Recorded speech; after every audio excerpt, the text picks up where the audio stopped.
1970 Triumph GT6, yeah, Mark III, this one, in red. Gorgeous looking car, this, very, very sensibly priced as well for a GT6. Bodywork wise, we're going to start off the bonnet, work our way around onto the interior, and then we'll go for an engine startup. It is all one shade of red, it's not pink, which is nice to see. Up the bonnet itself, lovely and tidy across the whole bonnet, no big dings or dents or nasty marks down that lovely body line.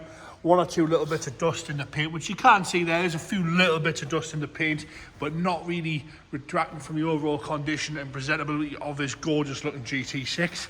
Headlights nice and clear on both sides. The chrome works lovely across the front bumper there. That lovely big lower valance is all intact. No cracks, scuffs or scrapes across that there. With your bumper cap overriders there, lovely and straight all the way across the front end there. No complaints at all with that. No rust coming through on the leading edge of the bonnet either. As I work our way around onto the right hand side front wing, which is obviously part of that lovely big clamshell bonnet, no complaints at all with the wing. As you come round there, got a little mark at the front there which you can't see, but we've got no rust coming through at all. Lovely and straight all the way around. A few little stone chips down the lower half and a little bit of tar. It's lovely and straight across that wing top itself, which again part of the bonnet I know. Nice mini light style wheels all the way around, just finishing it off nicely on this GT6. Sits lovely and level as well. No complaints across the lower half of the sill section, all nice and red.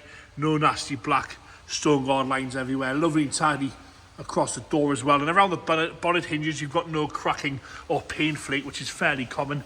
Lovely and straight across the driver's door. I will say one thing about this: when you close the door, you don't have to slam them. They all close nicely, which is nice for any form of Triumph, really. As we come around that wheel arch again, lovely and straight around the wheel arch, no corrosion coming through. A few little bits of tar down the lower half, but very, very straight across that whole rear quarter. No complaints there.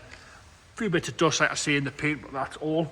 Of that lovely roof line there, lovely and tidy across the whole roof. And again, one or two little bits of dust in the paint, which you can't see, the camera does pick it up. Flat and polish might square a little bit of those away, but it's more than presentable, this one.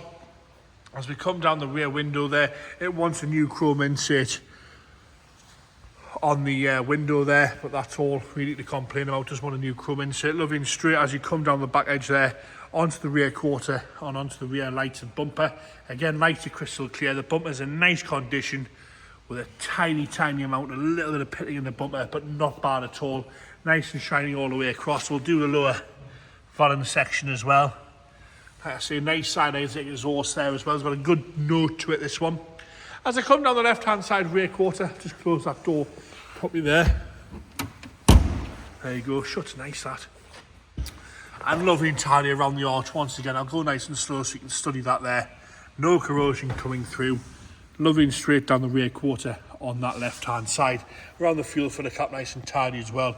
As we come forward onto that passenger front door again, lovely and straight on the door. No heavy scratching around the handle. I've got a few little marks underneath the door handle in the paint again, but lovely and tidy and presentable, nice and flat on the paint side of things as you come forward onto the front of the wing and bonnet there. Lovely and straight once again around the arch on the bonnet, no corrosion coming through. And again, the sill section is nice and tidy on the left hand side with no nasty black stone guard lines anywhere to be found. You could happily drive around in that without complaint. I'd say very, very sensibly priced, this one as well. Door card itself is lovely and tidy, no rips, no tears. The seat as well, nice and soft on the seat. A few little marks towards the front, but a nice striped cloth seat there with the vinyl back. Nice black carpet set with a slightly lighter wood aftermarket steering wheel there. Dashboard's lovely with no delamination and lovely and straight down the centre console there. No complaints at all with that. We've got some aftermarket gauges there in the form of the battery. I think they might be standard, I might be talking rubbish there. I don't normally remember seeing those in the GT6, those gauges there for the oil, your battery and a clock there. They're definitely aftermarket, aren't they? Quite nice to have them. Yeah, they are. Lovely and tidy in the boot as well. Nice big boot space on the GT6. I will get James to lift that floor up for us if he can, while we have a look at the front left-hand side door. Lovely and tidy there. What a great place to be. Nice and tidy on the seats on both sides there. Both seats folding forward as they should. And again, nice and tidy on the rear seat. Bench seat there, slightly different pattern going on. The vinyl in the back as the cloth in the front. Into there, your fuel tank and your spare wheel well. Thanks for that, James. All nice and tidy in there as well. Into the engine bay now, and again, nice and tidy across the back of that bulkhead there. As we get James to fire it all nice and standard, going to fire it into life there. Great sounding engine now, straight sixes. Makes a lovely noise that. A little bit of a rev, James. Oh, no complaints at all with that.